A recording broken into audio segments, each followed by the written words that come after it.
Olá! Hoje iremos apresentar o CITREP referente à Semana Epidemiológica 13, que vai dos dias 23 de março a 29 de março de 2025. Este CITEP irá abordar a síndrome respiratória aguda grave, síndrome gripal, influenza aviária, arboviroses e mpox. Na Semana Epidemiológica 13, também iremos abordar sobre cólera, sarampo, febre amarela e alerta meteorológico risco 4. Sobre a síndrome respiratória aguda grave no Brasil, o nível de atividade nas últimas 2 semanas foram níveis de alerta, risco e alto risco, nos estados do Acre, Amapá, Amazonas, Distrito Federal, Goiás, Mato Grosso do Sul, Pará, Rondônia, Roraima, Sergipe e Tocantins.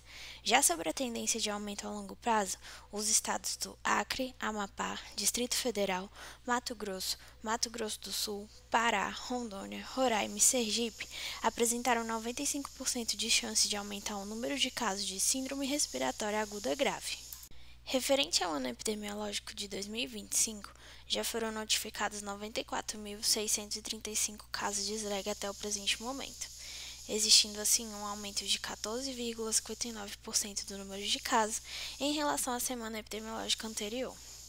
A alta de casos de SLEG em 9 estados da Federação: Belém, Boa Vista, Brasília, Campo Grande, Florianópolis, Macapá, Rio Branco, São Luís e Teresina, representando assim um nível de alerta, risco e alto risco, com sinal de crescimento na tendência de longo prazo das últimas 6 semanas.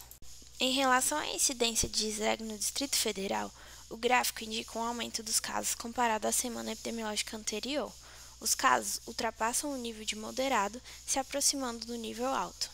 Segundo a projeção da Fiocruz, o intervalo de confiança para as próximas semanas, representados pela faixa cinza, indica maior precisão, enquanto que no final ela se alarga, sugerindo maior incerteza e a possibilidade de aumento dos casos. Esse alargamento exige atenção para o monitoramento e planejamento de ações de saúde pública.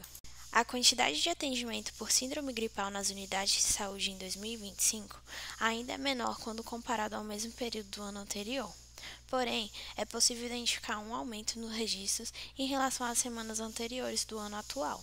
Sobre o Covid-19, até o presente momento, esses dados estão sem atualizações, onde permanece as UF com maiores taxas de incidência, variando de 11,5 a 45,2 casos por 100 mil habitantes, sendo Distrito Federal, Roraima, Tocantins, Goiás e Mato Grosso. Já as maiores taxas de mortalidade, variando de 0,04 a 3,46, foram São Paulo, Santa Catarina, Espírito Santo, Amazonas e Roraima, que foi o único estado a apresentar uma taxa de mortalidade de 3 óbitos por 100 mil habitantes.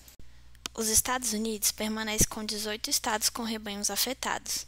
Estes rebanhos domésticos incluem gado leiteiro, alpaca e suínos. Quanto aos surtos em aves, todos os 50 estados do país norte-americano notificaram casos. O número total de rebanhos afetados registrou 996 casos, o que representa um aumento de 0,5% em comparação com a semana epidemiológica anterior. A Califórnia continua sendo o estado com maior número de casos, totalizando 757, com um acréscimo de 2 casos em relação à semana passada, seguido do Colorado, que não relatou novos casos desde agosto de 2024, e do estado de Idaho, que registrou 3 casos novos desde a semana anterior. Em 2025, observa-se uma queda expressiva no número de casos. Até o momento, no mês de março, foram contabilizados 17 casos. Não há novos casos desde a semana epidemiológica 8 de 2025. Os estados que registraram casos foram Washington, Oregon, Nevada, Califórnia, Colorado, Texas, Wyoming, Missouri, Louisiana, Wisconsin, Ohio, Iowa e Michigan. Entre os dias 9 e 15 de março, houve atualizações sobre a presença do vírus H5 em águas residuais. Durante este período, o vírus foi detectado em amostras coletadas em 5 locais. Não há mais atualizações desde essa data. A presença do H5 foi confirmada em águas residuais de 3 estados: Califórnia, New Jersey e Alasca. Sobre a influenza aviária de alta patogenicidade no Brasil, desde março de 2024 até o momento, foram realizadas 1.062 investigações no país relacionadas à influenza aviária de alta patogenicidade. Durante esse período, foram coletadas 282 amostras e 8 focos de infecção foram confirmados. Na semana epidemiológica 13, foram realizadas 6 investigações e 2 coletas de amostra. Atualmente, há 2 investigações em andamento sem registro de novos casos positivos. Em relação às arboviroses, a dengue continua com elevada incidência nos estados de São Paulo, Acre, Minas Gerais, Goiás, Paraná e Espírito Santo.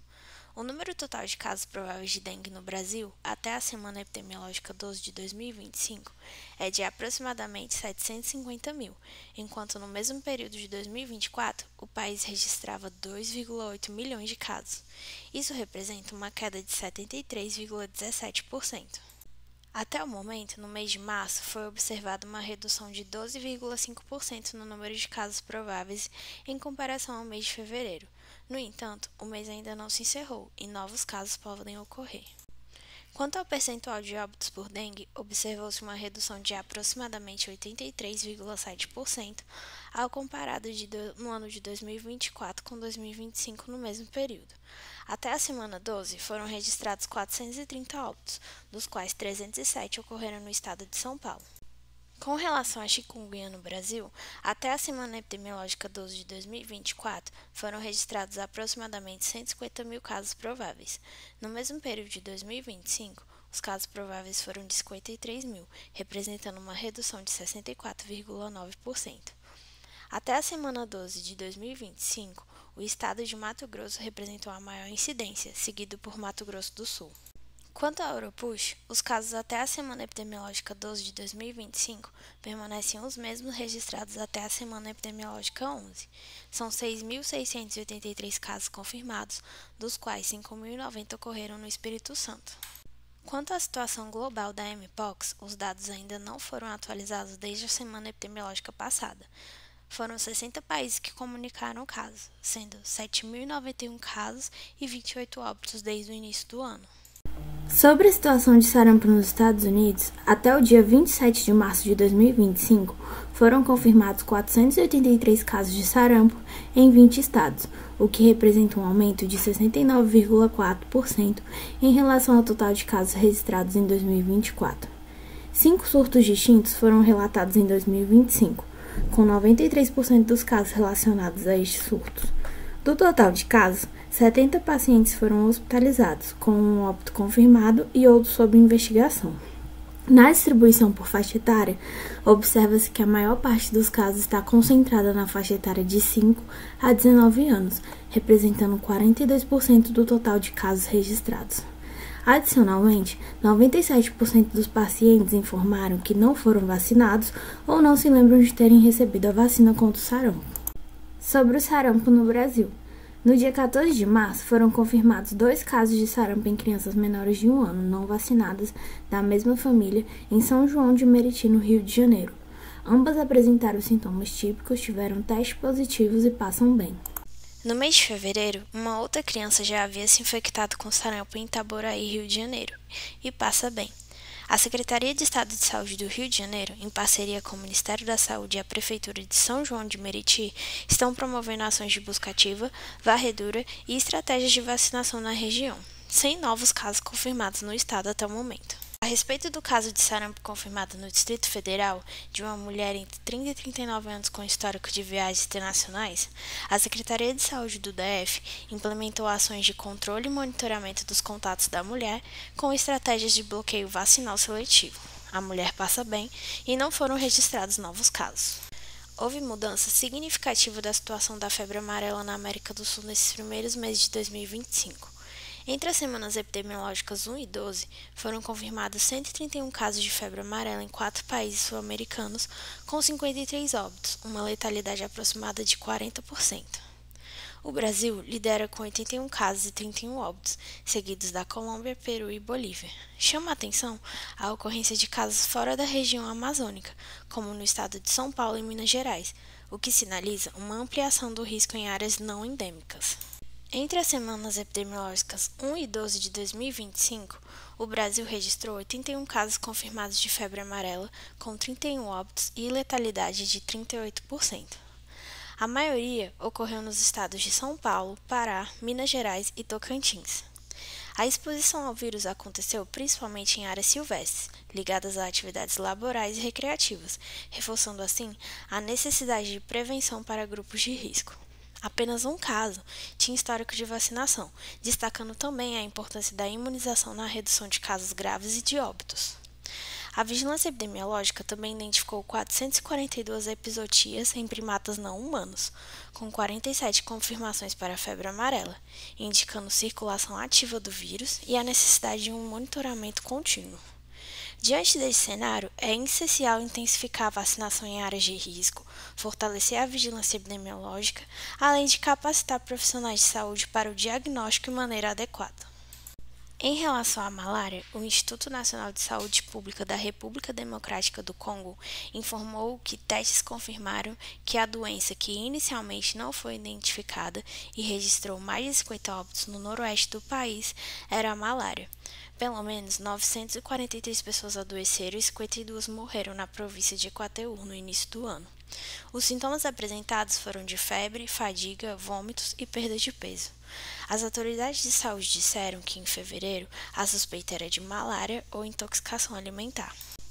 Em Mianmar, no dia 28 de março, sexta-feira, houve um terremoto que registrou 1.000 óbitos, um dos maiores a atingir o país do Sudeste Asiático no último século, um terremoto de magnitude 7,7 que danificou aeroportos, pontes e rodovias em meio a uma guerra civil que destruiu a economia e deslocou milhões de pessoas.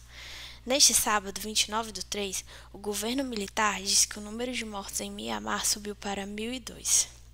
Na vizinha Tailândia, pelo menos 9 pessoas morreram. O modelo preditivo do Serviço Geológico dos Estados Unidos estimou que o número de mortos em Mianmar poderia ultrapassar 10.000 mortos e que as perdas poderiam exceder a produção econômica anual do país. O Instituto Nacional de Meteorologia emitiu um alerta sobre a previsão de chuvas intensas e ondas de calor em diversas regiões do Brasil nos próximos dias. As regiões com áreas de perigo potencial de chuva são Acre, Amazonas, Rondônia, sul de Roraima, sul do Pará, Maranhão, Piauí, Ceará, Rio Grande do Norte, faixa oeste da Bahia, Tocantins, norte do Goiás, Mato Grosso, uma parte do Mato Grosso do Sul, Paraná, Santa Catarina e Rio Grande do Sul. Os estados com áreas de perigo de chuva são Pará, Amapá e pequenas porções do nordeste do Amazonas. Obrigada a todos, agradecemos a atenção até aqui e até a próxima semana epidemiológica.